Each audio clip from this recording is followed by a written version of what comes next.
Welcome to the channel. I thought we'd have a very quick video about primers and specifically comparing Berdan primers and Boxer primers. Now I'm very fortunate. I actually have a Berdan primer here and a Berdan case here. And we can see if we pick up the Berdan case that there is a central anvil in the middle of the case that the Berdan primer ignites against, that basically provides the compression force for the priming compound. And either side of it, we have two holes in the primer pocket, which basically allow that ignited primer to set alight the powder that is in the case over here. So that's basically it. That's your Berdan primer. Berdan primer pocket, and over here we have a Berdan primer. Now I'm sorry, this is from a 50 cal, this thing is huge, but we can see that the priming compound is just about exposed and that there is no anvil in this primer. So the anvil is actually in the case as opposed to the primer. Now Berdan cases are really rather disliked in the shooting community because there's no easy way of getting the fired primer out. Because we have two little depriming holes, and those two little depriming holes are tiny. I mean, you'd struggle to get a needle in there. You really cannot push the fired primer out by mechanical means, and that means you're left trying to push them out using some sort of liquid and hammering on them to desperately try and unseat the primer. I've had a go at it. I couldn't make it work. To be fair, that was a half-assed go. I might actually do that in a future video one of these days. But it basically means that largely these are one-shot affairs. Berdan primers are predominantly used by the military because they don't have to reuse, and secondly, they used to be part of the doctrine was that it was positive to shoot cases that weren't easily reused. Now, the counter side of that, of course, is that it's very difficult getting hold of Berdan primers. It's the sort of thing that if it's ever offered to you and you buy it, it'll stick in your armory for the next 50 years and then somebody else will inherit them. It's difficult to mix, to fit Berdan primers to Berdan cases. You might get one or two, you might get one at any one time, but you certainly won't get two. It also doesn't help that Berdan primers aren't as standardized as Boxer primers. That's my impression. That there are slight size differences because this stuff tends to be made by each country individually for their military production, used to cramp this stuff out. And if one country wanted a slightly larger Berdan primer, then that's what happened. Now in sports shooting, most people will use a Boxer primer, and we can see here that this Boxer primer has an anvil in it.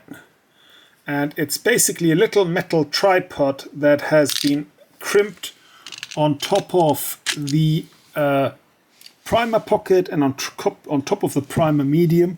We unfortunately, that the primer compound is yellow, so it's quite hard to see, but I'm hoping you can see the shine. Now, this is a Boxer primer. This is a large pistol Boxer primer. And we can see that a large pistol Boxer primer would fit in a large pistol case, and in the middle of it we have a nice big primer hole in the primer pocket that we can use by mechanical means to push that old primer out. And that's really what this is all about. These are easy to be reloaded. If a sports shooter finds a nice big bag of cases, the very first thing he's going to do is going to have a look, are they Boxer or primed? And if they're Boxer, then that's wonderful. That's a great find. And if they're Berdan, well, then he'll curse a little bit because, you know, good luck finding the primers. And even if you do find them, it's a one-shot deal, you know. I mean, you really, unless you want to spend a lot of time in the shed, these guys just aren't worth reloading. I mean, really, only the really hard cases do it. Large primers basically go into large pistol cases. On the other side over here, we have large rifle primers, and they obviously go into large rifle cases. Now, the two of them are actually roughly similar size, and it is possible to get the two confused. But what I would say is that large rifle primers produce, that rifle primers in general for the small and the large will produce a more powerful ignition, and the primer cup wall thickness tends to be bigger. Whereas small pistol primers and large pistol primers tend to have a thinner primer cup and tend to be a little less harsh on the ignition.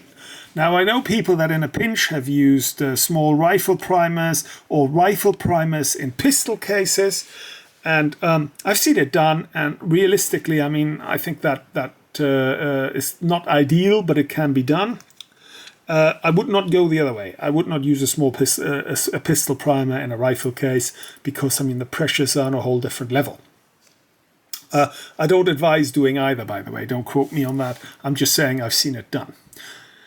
Now, finally then, in the world of boxer primers, you also get, as an addendum, you can also get magnum primers. They tend to have an even hotter and more powerful ignition, but you should only really use them when they're asked for, as they will change the load data in your books quite significantly. So if you use a normal load data book and you start subtly igniting it with a magnum primer, you'll get different outcomes than you would otherwise.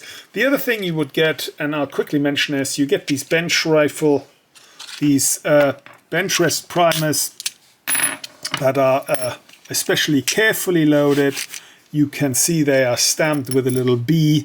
I have used these as well, but I haven't really noticed any difference in my use. I think if you're the sort of person that takes their rifle and literally screws it on a table, you know, and a 0.5 millimeter makes an impact, then maybe I would try these. Otherwise, for normal shooting, these won't make much of an impact on your, well, they won't make any impact on your accuracy, let's just say it that way.